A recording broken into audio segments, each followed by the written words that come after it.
Welcome back, everybody, and today I'm going to be introducing a new series where I go over demos, and I'm completely open to going over anybody's demos. So if you want to leave a comment, if it's yours or your friends or anybody's really, I would love to go over it, and maybe I could do a live stream marathon of going through people's demos if people would like that. I'm really open to anything when it comes to this. So this demo I took off of the Learn CSGO subreddit, and this is the user JKESWD, so Jake Squad, I'm assuming. And he says, "I'm Silver 1 and I have been for a while, but I can't decide what I've been doing wrong. I would love it if somebody could review my demo and give me some tips and tell me what I've been doing wrong. Cheers." So, Silver 1, obviously your aim won't be up to par. Your movement's not going to be up to par. So we're going to really be like ignoring those, especially like spray control. But we're going to be talking about game sense and a little bit of crosshair placement in there. So let's jump into it. Also, I'm only going to be looking at your CT side here, just because I've already watched this demo once, and there is a lot to improve upon CT side, and I don't want to overwhelm you, that is, with information. So now we can jump into it. So one thing that you do pretty consistently, I'm assuming you called out that, hey, I want to play window or I want to play mid, but one thing you do, I think pretty much every round as a CT, is that you don't actually peek window. If you're a window player, you want to peek. You either want to peek window or you want to shoulder peek window just to get the information if they're out mid or not. And if you have a good spawn, you go for the wide peek. You dedicate your peek to it. If you don't have as good of a spawn, you can either flash yourself in, or just peek at a correct time.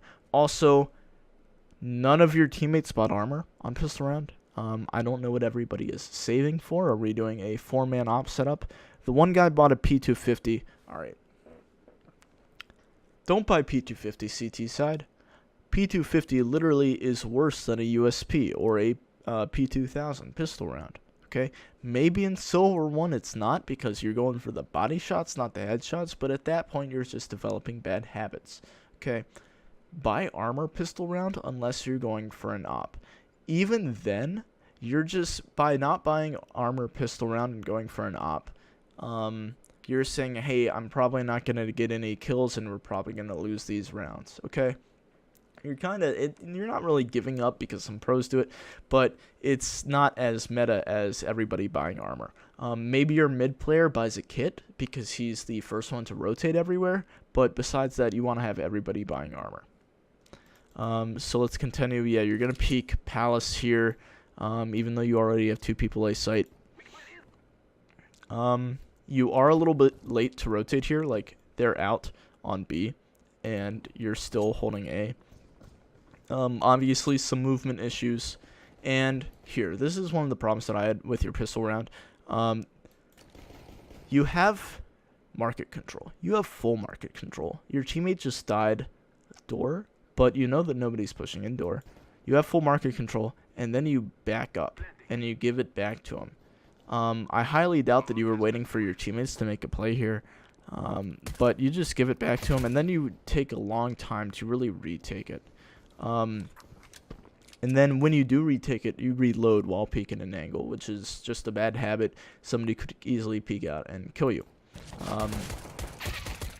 So I'm going to skip to the... Alright, so you have the information that he's apps. He just killed your teammate, okay? You know that he's apps, yet you still peek bench, okay? It's not necessary. Also, when you go for the defuse here, you just want to tap the bomb. So just press E on it and then turn and look at him, because he is then either forced to peek or forced to not peek, or he can decide to not peek and play out like a fucking baller.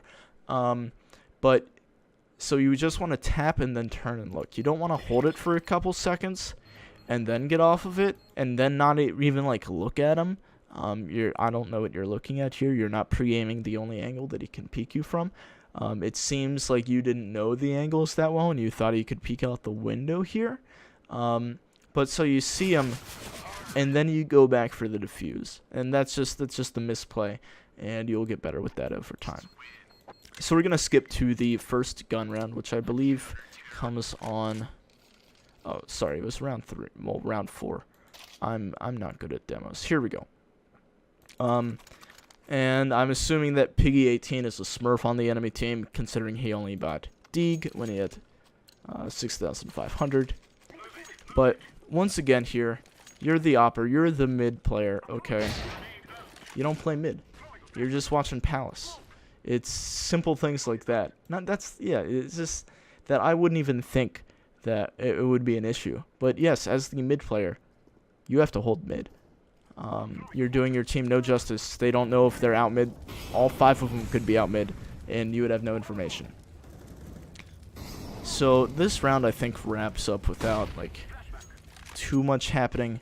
You do hold Palace for an abnormally long amount of time, especially since you had no information that anybody was Palace. So I would peek a different angle and hold more of a cross to sight. Maybe if you go into the right cubby there, you can hold the cross to sight instead of, well, and not be open to Palace, instead of just dedicating yourself to Palace. This goes down into a 3v1. You hit some nice shots, yeah. So it's a 3v1.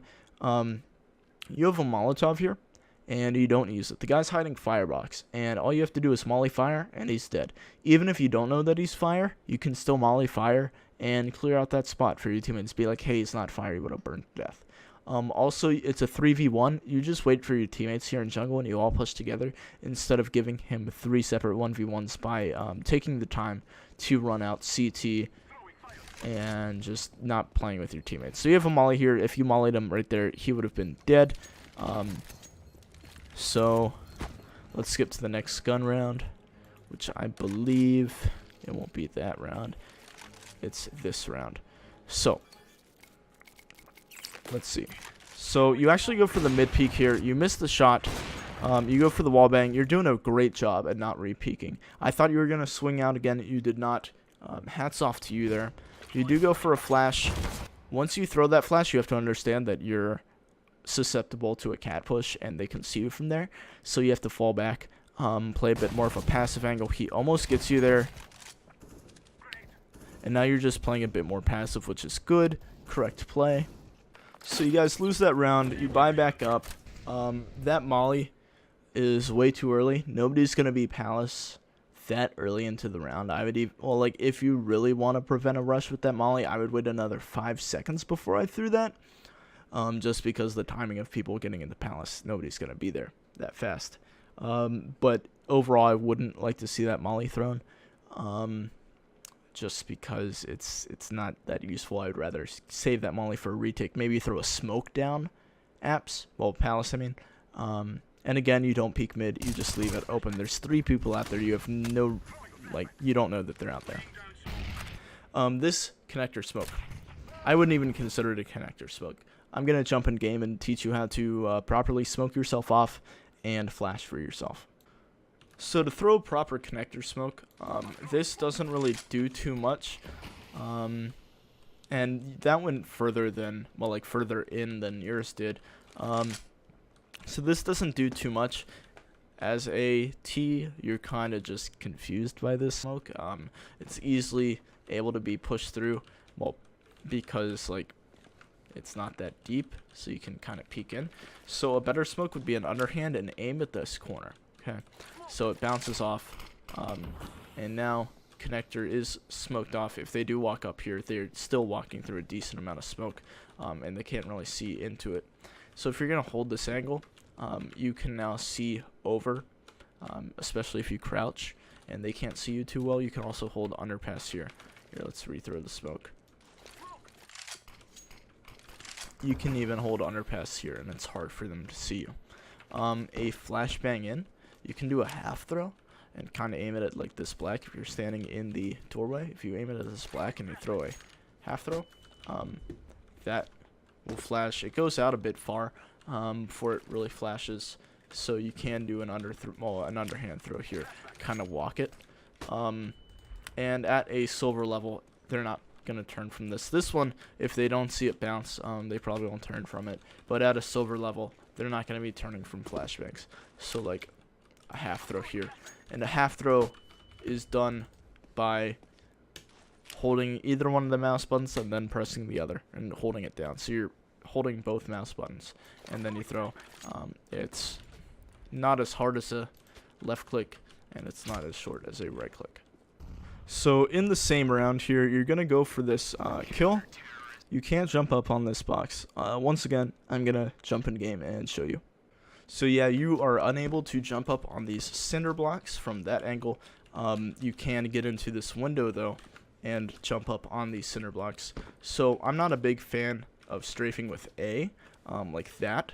So I'm much more comfortable with D, so strafing right. So what I do is I angle myself like here, so when I jump I actually strafe with D.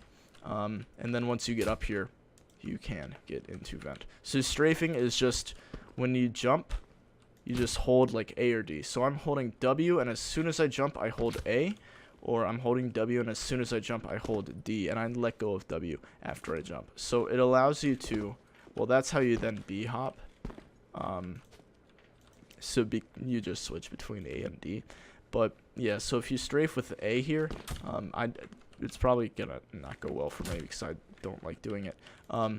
It's up to your preference. I do D just because, I don't know, I'm more comfortable with it. There's also a jump up onto cat here. Let's see if I can do it first try. Oh, I cannot. It is a bit harder to do, obviously. But you can land up here, and it's a quicker way into cat, and you don't have to break vent if they're not already broken. So if I'm not mistaken, this is the final like full buy of the half by both teams. So you have a guy go mid here. You're probably messaging. Oh no, I heard the tick. You typed something in chat. You gotta BM the team, well, the enemies. All right, you gotta shit talk them every once in a while. There's the bad smoke once again. And here, you get a little nervous with your grenades, and you throw a molly deep cat. Now, this molly has now been completely wasted. You know that nobody's cat. Your teammate died underpass to the bomb carrier. I don't know if it was a miscommunication and you thought he died cat somehow, but he died underpass to the bomb carrier. So you know that there's one underpass. So that molly could have been used to molly off underpass. It could have been used to molly off a closer cat, so they are unable to run up from like the right side here.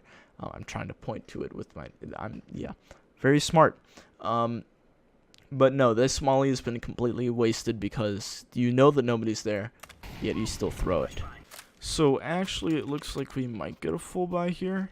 Kind of a full buy. They have a scout. The one guy elects the P90 as a nice silver strat over the M4. Had enough for the M4, bought the P90. That's some next level stuff. So you're playing mid, but you're not peeking mid once again. You throw the same molly even though you have a smoke. You're not really using your utility. You're spending the money on it, but you're not using it. I mean, can we consider that smoke using it? I guess we can. You didn't flash yourself there. That was an enemy flashing you, if I'm not mistaken. I was too busy making fun of you. I kind of missed that. Let's see. We get the smoke, and then the flash. No, you actually flash yourself there. So you throw it. It doesn't pop. You peep back into it. And that's just an angle. Yes, you flashed yourself. Obviously, that's a misplay.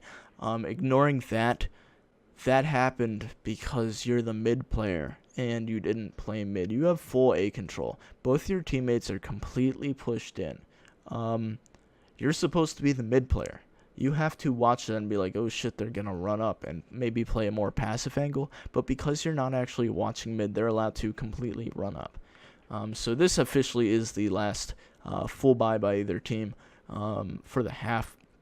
And like I said, I don't want to go into your T side just because I don't want to overload you with information and things to work on.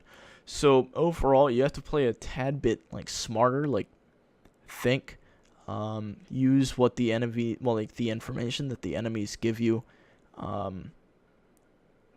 in your favor, like you have to think like an enemy, there's actually one round here that I want to go over here. I'll skip to it. Okay, so round number 11. At the end of this round, you guys turn it into a 3 versus 1. You do hit some alright shots here, which, you know, good job, be proud. But so now it is a 1 versus 3. You have bomb down. And bombs down van. So you do spam there, no problem with that. But the problem is, you all 3 are now van. Now, by having everybody van, you are unable to watch any other angles besides apps, okay? And you only need one person to watch apps. You have a smoke that you could use to smoke off apps, so you only have to watch cat and market.